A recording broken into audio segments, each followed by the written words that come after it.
Machine learning এর concept clearing এই ভিডিওতে স্বাগতম। আমরা জানি যে মেশিন লার্নিং পরিসংখ্যান, ম্যাথ এবং কম্পিউটার সায়েন্সের ৩টার সমন্বয়ে একটা ফিল্ড।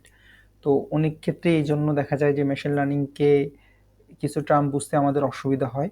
তো সেজন্যই একটু ভিন্ন অঙ্গিকে মেশিন লার্নিং এর কনসেপ্টটাকে অ্যাজ এ প্রোগ্রামারের দৃষ্টিকোণ থেকে বের হয়ে এসে একজন পরিসংখ্যানবিদের মতো করে আজকে আমরা একটু অ্যানালাইজ করার চেষ্টা করব। তো এখানে একটা মেশিন লার্নিং মডেলে আমি লাইফ সাইকেল এঁকে রেখেছি, মানে একটা ছবি নিয়ে রেখেছি। তো এখানে দেখা যায় যে এই এই কথাটা আমি অনেকবারই বলেছি, অন্য ফরম্যাটে বলেছি, বাট এইটাই বলেছি। এবং আপনি মেশিন লার্নিং এর যে কোনো বেসিক ভিডিও দেখলে এটা দেখবেন যে আমরা প্রথমে কি করি, অনেকগুলো ডেটা রেডি করি, ডেটাটাকে ট্রেন আপ করি এবং পরবর্তীতে ওই ডেটাটা থেকে কিছু একটা প্রেডিক্ট করি বা কোনো একটা সার্ভিস প্রোডাক্ট বানাতে চেষ্টা করি এবং ওইটা ব্যবহার করি। এবং পরবর্তীতে যদি ওইটা কোনো সমস্যা হয় বা ওইটা মনিটরিং করে কোনো প্রবলেম বের করি, আবারও আমরা নতুন প্যারামিটার দিয়ে জিনিসটাকে ট্রেন করব এবং আবারও এই প্রসেসটা আমরা রিপিট করতে থাকবো। বাট সমস্যা হয় অনেক সময় আমাদের মডেল বুঝতে অসুবিধা হয় যে আমরা আসলে কোনটাকে অ্যাজ এ বিগিনার হিসাবে মডেল বলতেছি, আবার কোনটাকে অ্যালগরিদম ট্রেন আপ ডাটা বলতেছি, এগুলোর মধ্যে আমাদের একটু কনফিউশন লেগে যায়। তো মডেলের সংজ্ঞা যদি আমরা বুঝতে চাই, আমি একটু আগে এটার একটা কেতাবি সংজ্ঞা বলি যে a block of code use to solve different but related problem base on the data provided. আমরা যে ডাটা প্রোভাইড করতেছি সেটার উপর বেস করে আমরা কি করবে, একটা ব্লক অফ কোড আমরা লিখে রাখবো, যেটা এটা আমাদের কি করবে, বিভিন্ন সলিউশন দিবে, প্রবলেমের সমাধান দিবে, বাট ভিন্ন ভিন্ন সমাধান দিবে। তো বুঝছি কথাটা একটু কঠিন হয়ে গেছে, আমি এক্ষুনি এটাকে ইজি করতেছি। আর ট্রেনার করার সময় আমরা কি করব, যে আমরা অ্যালগরিদম ইউজ করব, যেখানে আমরা খুবই স্মল স্মল চেঞ্জ করতে পারবো এই অ্যালগরিদমের সাহায্যে, এই মডেলটা। হ্যাঁ, অ্যালগরিদমগুলো কি করবে, এই মডেলের বিভিন্ন প্রকার চেঞ্জ করবে আমাদের প্রবলেমের রিকোয়ারমেন্ট অনুযায়ী। আর মডেলটা বিভিন্ন প্রবলেমের সলিউশন করবে। তো এটা বোঝার জন্য একটা বাস্তব উদাহরণ দিই। তো আমি এখানে বাঁশের ছবি, কাঠের ছবি রাখছি, কাঠের ছবি। তো এখন এই কাঠ দ্বারা কি করা যায়? আমি ভাই অনেক কিছুই তো করা যায়। আমরা চেয়ার বানাইতে পারি, ঠিক আছে? দরজা বানাইতে পারি। আচ্ছা, আমি তো চাইলে একটা মইও বানাইতে পারি, হ্যাঁ, মই বানাইতে পারি। তারপরে কাঠ দিয়ে কি করা যায়? ধরেন যে একটা ব্যাট বানানো যায়। তো আমি কয়েকটা উদাহরণ নিলাম। এখন ঘটনা এটাই যে আপনার এই কাঠের যেগুলা, এটাকে আপনি চিন্তা করতে পারেন মডেল। সে এখন আপনার বিভিন্ন প্রবলেমের সলিউশন দিবে। আপনার যদি একটা চেয়ার টেবিল লাগে, তাহলে আপনি ওই কাঠটাকে কি করবেন বলেন তো? একভাবে কাটবেন, মানে একটা অ্যালগরিদমে নিয়ে যাবেন। আবার আপনার যদি ব্যাট লাগে, আপনি কিন্তু সেম ভাবে কাঠটাকে কাটবেন না। আবার যদি আপনার মই বানাইতে হয়, তাহলে ওই কাঠটাকে কিন্তু অন্যভাবে বানাবেন। সেটা যদি ঘরের দরজার জন্য ইউজ করা হয়, তাহলে কাঠটাকে আপনি কিন্তু কোনো একটা মেশিনে নিয়ে অন্য একটা মেকানিজমে কাজটা করবেন। এই যে আপনার একটা কাঠেই আপনার বিভিন্ন আলাদা আলাদা প্রবলেম সলভ করে দিচ্ছে, এবং ওইটা সলভ করার জন্য আপনার কি করতে হচ্ছে, কাঠটাকে সামান্য চেঞ্জ করতে হচ্ছে। আপনি কিভাবে চেঞ্জ করতেছেন? বিভিন্ন মেশিন বা যন্ত্র দ্বারা। আপনার যদি চেয়ার টেবিল লাগে, আপনি রাজমিস্ত্রির কাছে যায় একভাবে সলভ করতেছেন। যদি ব্যাট লাগে, তো যারা ব্যাট বানানোর এক্সপার্ট তাদের কাছে যায় একভাবে সলভ করতেছেন। আবার যদি আপনি নৌকা বানান, তাহলে তো আরো, বা জাহাজ বানান, তাহলে অন্যভাবে একটা এই কাঠগুলাকে ইউজ করবেন।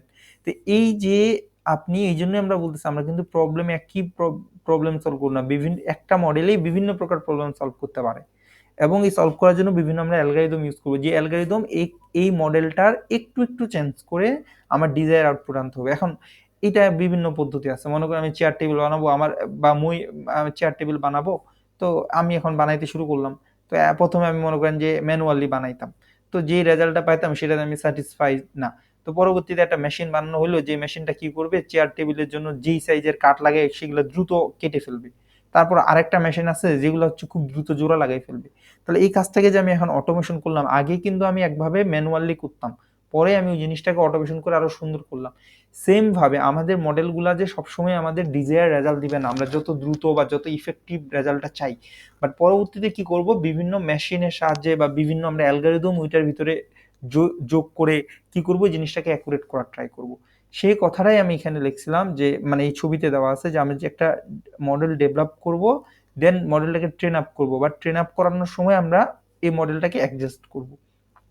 এটাই হলো মেশিন লার্নিং এর মোটামুটি শুরুর দিকের একটা কোর কনসেপ্ট আমাদের বোঝা লাগবে। তাহলে এইটাই, হ্যাঁ, যে আমরা যেমন কার্ড দিয়ে বিভিন্ন প্রবলেম সলভ করতে পারি, একটা মডেল সুপারভাইজ মডেল বা আনসুপারভাইজ মডেল, ওই মডেলের ভিতরে বা রিগ্রেশন বা ক্লাসিফিকেশন, একটা মডেলের ভিতরেই আমরা অনেক কিছু করতে পারবো। বাট বিভিন্ন প্রবলেমের জন্য সেটাকে আমরা মডিফাই করতে হবে বিভিন্ন অ্যালগোরিদম দ্বারা।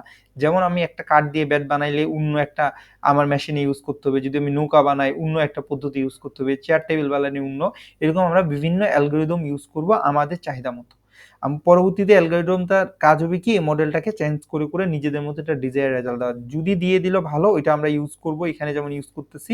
আর যদি কোনো কারণে দেখি যে ডিফেক্ট হইতে শুরু করছে, তখন আমরা নতুন মডেলে যাব। যেমন আগে ধরেন আমরা ম্যানুয়ালি চেয়ার টেবিল বানাইতাম, পরবর্তীতে আমি ধরেন যে এটাকে অটোমেশন করে বানাইতে শুরু করলাম অন্য মেশিন দ্বারা। এই ব্যাপারটাই, হ্যাঁ। তো এখন এখানে একটা রিয়েল লাইফ একটা এক্সাম্পল দেখিনি, জাস্ট ছোট করে, তাহলে হয়ে যাবে।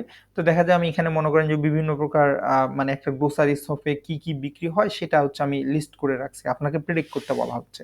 তো এখন দেখা যায় যে আপনার এখানে এই যে যারা ইউজ করছে কাস্টমারদের আইডি দেওয়া আছে, আর এই সেলে হচ্ছে কি বলে যে না, এটা হলো ওই যে পারচেজের আইডি গুলা দেওয়া আছে, আর এখানে মনে করেন ইউজার আইডি দেওয়া আছে, এখানে হচ্ছে কোন এরিয়ায় আছে ওই এরিয়ার কোড দেওয়া আছে, আর সে কি কিনে। তো এখান থেকে কিন্তু আমি কি করতে পারবো, এই ডেটাটা থেকে যদি আমাকে বলা হয় প্রেডিকশন করতে, মানে আমি কিন্তু এখনো মেশিন লার্নিং এ আসিনি, জাস্ট আমি যদি বলি প্রেডিকশন করতে, তাও কিন্তু আমি করতে পারবো উইদাউট মেশিন লার্নিং। কিভাবে? আমি দেখবো যে কে, মনে করেন যে 5 নাম্বার, পাঁচ 2 নাম্বার ইউজার থেকে 2 নাম্বার ইউজার এখানে চা খায়, তারপরে 2 নাম্বার ইউজার আর কি ইউজ করছে, কিনছে কুকিজ কিনছে, আর 2 নাম্বার ইউজার হচ্ছে কুকিজ কিনছে, 2 নাম্বার ইউজার হলো কেক কিনছে। তাহলে আমি বুঝতেছি সে কিন্তু কুকিজ অথবা চা অথবা কেক, এটা আমি কিন্তু তাকে কফি যদি তাকে বারবার রিকমেন্ডেশন করি, সেটা কিন্তু আমার খুব বেশি লাভ হবে না। রেদার সে কিন্তু কুকি কিনছে 2 বার, এখানে তো অনেক ডাটা থাকবে, এবার জাস্ট আমি ধরতেছি। তাহলে কিন্তু আমার জন্য সুবিধা হবে কি, তাকে কুকিজের ব্যাপারে একটা প্রমোশনাল ইমেল পাঠানো বা একটা তাকে মানে ভাউচার পাঠানো, তাহলে সে কিনতে আগ্রহী হবে। তার পিছনে যদি ওই মার্কেটিংটা করি, তাহলে আমার জন্য সে প্রফিটেবল। এইভাবে সেম ভাবে কিন্তু আমি বিভিন্ন ডেটার উপর ভিত্তি করে আমি হচ্ছে অনেক ডিসিশন নিতে পারি। এই যে ডিসিশনগুলা নিব, সেটাই হলো ডেটা সায়েন্সের কাজ। আর এই ডেটাগুলাকে, এই যে আমি ডিসিশনটা নিলাম যে 2 নাম্বার ইউজার সে অনেক বেশি কুকিজ ইউজ করে, তাই এই জন্য হচ্ছে কি করো, যে তাকে হলো কুকিজ সাজেস্ট করো, এইটা হচ্ছে মেশিনকে শেখানো হলো মেশিন লার্নিং। আর মেশিনকে শেখার সুবিধা কি, আমি যদি এটা ম্যানুয়ালি বিশ্লেষণ করতাম, তারপরেও কিন্তু আমার প্রবলেমটা সমাধান হয়ে যেত। বাট আমি চলে গেলে বা ওই সেট আপ চলে গেলে এটা কিন্তু এই জ্ঞানটা হারায় যাবে। রেদার দেন আমি যদি মেশিন লার্নিং এই জিনিসটা শিখায় রাখি, সে কিন্তু এটা আমি থাকি আর না থাকি, এবং মানে সে সবখানেই মডেলটা ইউজ করতে পারবে। কিরকম যে অন্য একটা দোকান সে চালু করলো, সেখানে এরকম অনেক ডাটা দিল, ওই মেশিন লার্নিং মডেলটাও তখন কিন্তু ওখানেও কাজ করবে। কারণ আমি আমার ডেটার জন্য সে কিভাবে খুঁজে বের করতে হয় সেটা তাকে শিখাই দিচ্ছি, যে যে বেশি বেশি কুকিজ ইউজ করে তাকে তুমি কুকিজের সাজেশন দাও। তাহলে সেম ভাবে যে বেশি বেশি ডিম কিনে, তাকে সে ডিম কিনা সাজেশন দিবে। এক্স্যাক্টলি। তো ওইটাই বলতেছে যে একটা মডেল যদি আমি বানাই ফেলতে পারি, অ্যালগরিদম বানাই ফেলতে পারি, ওইটা আমি বারবার রিইউজ করতে পারবো। যেই কাজটাই এখন আমরা করতেছি, আপনি যদি আমার আগের ভিডিওগুলো দেখে থাকেন, সেখানে আপনি দেখবেন যে আমরা হচ্ছে যে মেশিন লার্নিং এ যে প্রজেক্টটা বানাইছি, সেখানে কিন্তু আমরা নিজেরাই কোড করে পুরোটাই করি না, আমরা অনেক অ্যালগরিদম অনেক লাইব্রেরি ইউজ করছি। কেন? কারণ ওই লাইব্রেরি গুলা এরকম বিভিন্ন প্রবলেমের জন্য অ্যালগরিদম গুলা বানানো আছে। বাট এক্স্যাক্টলি আপনার প্রবলেমটার জন্য না, আপনার কাছাকাছি মনে করেন এটা একটা গ্রোসারি শপ, এইটার কিভাবে প্রেডিকশন করবে, এটা একটা অ্যালগরিদম বানানো আছে যে গ্রোসারি শপে। কারণ আপনার গ্রোসারি শপ আর আরেকজনের গ্রোসারি শপের কিন্তু একই রকম প্রোডাক্ট থাকবে না। তো সমস্যা নাই, ওইটা আপনি আপনার মতো ট্রেন আপ করায় নেবেন যে আপনি কি কি প্রোডাক্ট বিক্রি করেন। আবার আপনি এমন হইতে পারে আপনি ডিজিটাল প্রোডাক্ট বিক্রি করেন, আপনি ওইভাবে ট্রেন আপ করে নেবেন। বাট একটা গ্রোসারি শপকে ম্যানেজ করার জন্য যে অ্যালগরিদম লিখতে হয়, সেটার জন্য নেসেসারি লাইব্রেরি আমাদের অনেক আগে থেকেই মানে লেখা আছে। এটা হচ্ছে আমরা জাস্ট ইউজ করাটা পারবো, আর পরবর্তীতে অবশ্যই আমরা ওইটা কিভাবে লিখছে ওইটা শিখবো। মানে এটাকে কিভাবে বলতে পারে, মনে করেন যে আমি একটা মানে সঙ্গীত শিল্পী, তাহলে আমার কিন্তু শুধুমাত্র একটা গিটার কিভাবে বাজে সেটা জানলে এবং গিটার বাজাতে পারলেই আমি খুব ভালো সঙ্গীত শিল্পী। আর আপনি এমন খুব বিখ্যাত কোনো সঙ্গীত শিল্পী পাবেন না যে জানে না আসলে exactly how guitar work. But guitar কিভাবে কাজ করে, একটা গিটারকে কিভাবে বানানো হয়েছে, এটা আমার জানার দরকার নাই, আমি জাস্ট গিটার বাজাইতে পারি, এটা কিন্তু এনাফ ছিল। তো এইরকম ব্যাপারটা আর কি, যে পরবর্তীতে যখন আমরা অভিজ্ঞ হব, তখন এই মডেলগুলা কিভাবে বানাই এটা আমরা আস্তে আস্তে বানাবো। বাট আপাতত এইটুকু জেনে রাখি যে এই মডেলগুলা ডেভেলপ করা আছে। এখন আমার অন্য একটা প্রবলেম ধরেন আমি এখানে নিছি যে বিভিন্ন প্রকার এখানে বই দেওয়া আছে, বইয়ের জনরা কোনটা বই বেশি বিক্রি হয় সেটা একটা ডেটা দেওয়া আছে। তো এখান থেকেও কি আমি বলে দিতে পারবো না যে কোন বইটা আমার বেশি বিক্রি হয়। কিন্তু আপনি দেখেন এই প্রবলেম, এই যে কোন ইউজার ইউজ করবে আর এই প্রবলেম কিন্তু এক না। এই প্রবলেম কিন্তু একটা জেনেরিক প্রবলেম। মানে আমি এখানে ক্লাসিফিকেশন করে বলতেছি যে সে ফিকশন বই নিবে না নন ফিকশন।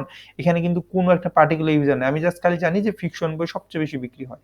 সবচেয়ে কম বিক্রি হয় মনে করেন যে শর্ট স্টোরিজ। তাহলে আমি কি করব, ফিকশন বইয়ের যে রাইটার বা আমি যদি বই পাবলিশ করতে চাই, আমি চাবো এই ফিকশন বইগুলা বেশি বেশি করে বিক্রি করতে, ওগুলা আউটলেটে বেশি রাখতে, ওইটা নিয়ে প্রমোশন বেশি করতে। কারণ এই যে শর্ট স্টোরিজ বা কমিক্স রেখে আমার লাভ নাই। তো এই যে ব্যাপারটা, এটা ধরেন আমি যে মডেলে সলভ করব, আমার এই গ্রোসারিজ প্রবলেম কিন্তু আমি এক মডেলে সলভ করব না। তো তখনই হচ্ছে ওই যে আমার কি হবে, বিভিন্ন প্রকার এই মডেল, বিভিন্ন অ্যালগরিদম গুলো আসবে। হ্যাঁ, এটাকে একটু বড় করি, মনে হয় বড় করলে দেখা যাবে। তো দেখেন, তো তখন হচ্ছে আমার বিভিন্ন মডেলগুলো আসবে, যে যেমন এখানে যে ব্যাপারটা বললাম যে এটা একটা ক্লাসিফিকেশন প্রবলেম, এটা একটা রিগ্রেশন প্রবলেম। তো এইখানে তখন আমি বিভিন্ন মডেল ইউজ করব, যে এটা কি রিগ্রেশন ইউজ করব নাকি এটা কি এখানে এই যে ক্লাসিফিকেশন মডেলটা ইউজ করব। আমি কি ক্লাসিফিকেশন মডেল ইউজ করব না রিগ্রেশন ইউজ করব। এবং তার ভিতরে আবার বিভিন্ন প্রকার ডাটা নিয়ে বিভিন্ন প্রকার আছে, যার মধ্যে আমরা মনে হয় রিগ্রেশন, ডিসিশন ট্রি আর ক্লাসিফিকেশন, এই তিনটা দেখছি। ইভেন র্যান্ডম ফরেস্টও কাছাকাছি। আর এই সুপারভাইজ আনসুপারভাইজ কখন, যে এই ডেটাগুলো যেমন আমি এখন জানি, যে এই ডেটাগুলো জানি যে এই ডেটাগুলো কি প্রোডাক্টের নাম জানি, কত টাকা ইউজ করছে, তাহলে আমি বলবো যে হ্যাঁ এগুলো লেভেল করাই আছে, তাহলে এটা হলো সুপারভাইজ লার্নিং। আর যদি লেভেল না করা থাকতো, কষ্ট করে বের করে হইতো, তাহলে তখন আমি বলতাম কি এটা আনসুপারভাইজ লার্নিং এ চলে যেত। তখন আমি অন্য একটা অ্যালগরিদম ইউজ করতাম, এই যে প্রথমে ক্লাস্টারিং করতাম, আবার ক্লাস্টারিং এরও অনেকগুলো আলাদা আলাদা অ্যালগরিদম আছে। কারণ ওই যে আপনার প্রবলেমের মতো ইউজ করে ওই অ্যালগরিদম গুলো ইউজ করতে হবে। তো এইগুলো আমরা দেখতে দেখতে আস্তে আস্তে শিখে ফেলবো। সেম ভাবে রিইনফোর্সমেন্ট লার্নিং কি করতেছে দেখেন, এইগুলো সবগুলোই আপনি যখন শিখবেন, তখন আপনি রিইনফোর্সমেন্ট লার্নিং এর একটা ধাপ শিখে যাবেন। আবার যখন এইগুলো সবগুলাই শিখবেন, তখন আপনি কি করবেন, আরেকটা ধাপ শিখে যাবেন। তো বেসিক্যালি এই জন্য যে জিনিসগুলোতে কনফিউজ হওয়ার দরকার নাই। অনেক আপনি ভিডিও দেখবেন, লার্নিং করবেন, অনেকখান থেকে অনেক সোর্স থেকে শিখবেন, তখন আপনি পাজলড হয়ে যেতে পারেন। এই জন্যই এই ভিডিওটা বানানো, যে আপনাকে আস্তে আস্তে বেসিক গুলা বুঝতে হবে, যে কোনটা মানে কি বুঝাচ্ছে, এরপরে আপনাকে একটা দুইটা নিজের প্রবলেম অনুযায়ী একটা প্রবলেমে সলভ করতে হবে। আপনি সুপারভাইজ লার্নিং এর মধ্যে জাস্ট রিগ্রেশন পারেন, আপনি আসলে এইগুলারও 50% জেনে গেছেন। কারণ আপনি রিগ্রেশন জানেন মানে আপনি ক্লাসিফিকেশনও ওইটাকে অ্যাপ্লাই করতে পারবেন। কিছুদিন পর আপনি দেখতেছেন যে আপনার প্রবলেম এই দুইটা দিয়ে সলভ হচ্ছে না, তাহলে আচ্ছা আমি দেখি তো র্যান্ডম ফরেস্ট বিষয়টা কি। আচ্ছা র্যান্ডম ফরেস্ট দিয়ে সলভ হচ্ছে না, আপনি দেখি তো ডিসিশন ট্রি বিষয়টা কি। যখন আপনি এগুলা জেনে গেলেন, আপনি দেখবেন যে এগুলো আপনার আসলে 80% জানা হয়ে গেছে, 80% জানা হয়ে গেছে। তারপরে আপনি এগুলোও জানলেন, কারণ অনেক সময় সব ডাটা তো আপনাকে কেউ ভদ্রমতো দিয়ে দিবে না যে সব ডাটা আপনার লেবেল করা আছে। হ্যাঁ, আপনার কাছে যে ডাটাগুলো আছে সেগুলো তো আনলেবেল। তো ওইটার জন্য আপনি একটা প্রবলেম সলভ করলেন। যখন আপনার এই দুইটা প্রবলেম সলভ করা হয়ে যাবে, তখন আপনি দেখবেন যে আপনি রিইনফোর্সমেন্ট লার্নিং এরও সব পারতেছেন। তো এটাই হলো উদ্দেশ্য, যে সবসময় যে একদম মানে ইউটিউবে বা বিভিন্ন সোর্স থেকে আপনি আজান দিচ্ছে, আমি একটু পুশ করি। আচ্ছা, যেটা বলছিলাম, যে এইভাবে আপনার বিভিন্ন প্রবলেম আপনি সলভ করবেন আপনার নিজের অনুযায়ী আর কি। তো দ্যাটস ইট। আজকে ভিডিওতে আর খুব বেশি কিছু বলার নাই। তো এই মডেলের যে বিষয়টা, এটাই আসলে আমি একটু আলাদা করে বুঝাতে চেয়েছিলাম, কারণ অনেক সময় আমরা মডেল আর কোন অ্যালগরিদম ইউজ করবো এটা নিয়ে কনফিউজ হয়ে যাই। তো এই অ্যালগরিদমগুলো হইলো মানে অনেক প্রকার অ্যালগরিদম রয়েছে, এবং এখানে যে সবগুলাই লেখা আছে এরকমও না। বাট এটা হচ্ছে আমরা কাজ করতে করতে আমরা যদি নিজের প্রবলেমটাকে আইডেন্টিফাই করতে পারি, দেন এরপরে হচ্ছে আমরা কি করতে পারবো, এরকম বিভিন্ন প্রকার প্রবলেম আমরা সলভ করার জন্য আমরা নিজেরাই একটু গুগলিং করলে বা মানে যারা এই বিষয়ে অভিজ্ঞ তাদের জিজ্ঞাসা করলেই তাদের হেল্প নিয়ে আস্তে আস্তে করে ফেলতে পারবো, কোন প্রবলেম করব না করব। আর এগুলা যত প্র্যাকটিস করতে করতে আমাদের মনে থেকে যাবে। এইটা হলো ওই যে প্রোগ্রামিং ল্যাঙ্গুয়েজের মতো, আপনার কি এখন আর ভুল হয় যে কখন লুপ মানে কি, অ্যারে মানে কি। বাট শুরুর দিকে কিন্তু ওই যে লুপ লেখা, লুপের ভিতরে কেন কোন কন্ডিশনটা কাজ করতেছে, এটা একসাথে বুঝাই কঠিন হয়ে যেত। তো ব্যাপারটাও সেম। এই এইগুলাও আপনার আস্তে আস্তে খুব ইজি হয়ে যাবে। এই অ্যালগরিদমগুলো থেকে ভয় পাওয়ার কিছু নাই, আর মেইন কনসেপ্টটা জানা জরুরি। তো সেজন্য ডিফাইন এ সলিউশন, এই কথাটা লিখে রাখছি, যে আপনার প্রবলেমটাকে আপনার ডিফাইন করা শিখতে হবে। আর প্রবলেমটা যখন ডিফাইন করতে পারলেন এবং আপনার কাছে যখন পর্যাপ্ত ডাটা সেট রয়েছে, তখন আপনি যে কোনো কিছুই মেশিন লার্নিং দিয়ে সলভ করতে পারবেন। তো এই ডেটাই হইলো আমাদের সবচেয়ে একটা গুরুত্বপূর্ণ বিষয়, যেটা আমরা মিস করি। এবং পরবর্তী ভিডিওতে আমি আসলে এই ডেটা নিয়েই আলোচনা করব, কারণ এটা হচ্ছে খুবই একটা আন্ডাররেটেড টপিক, যেটা না বুঝলে আসলে মেশিন লার্নিং এ এক্সপার্ট হওয়া খুব কঠিন। তো সেই ডেটা সায়েন্সের অন্যান্য ভিডিও এবং সেই ভিডিও দেখার আমন্ত্রণ জানিয়ে এখানেই শেষ করছি। এবং যাওয়ার আগে ছোট্ট একটা অনুরোধ, আমার এই ভিডিও থেকে যদি আপনি সাহায্য পেয়ে থাকেন তাহলে আপনি একটু এই আমার ইউটিউব চ্যানেলে লাইক বা সাবস্ক্রাইব করবেন। কারণ আপনার এই লাইক বা সাবস্ক্রাইবের ফলে ইউটিউব অ্যালগরিদম এই ভিডিওগুলা আপনার মতো আরও যারা মেশিন লার্নিংয়ে আগ্রহী তাদের কাছে পৌঁছে দিবে, এবং ইনশাল্লাহ একসাথে সবাই মিলে আমরা মেশিন লার্নিংয়ের নিজেদের নলেজকে ঋদ্ধ করব। তো এই আশাবাদ ব্যক্ত করে আজকের মতো এখানেই শেষ করছি। আসসালামু আলাইকুম।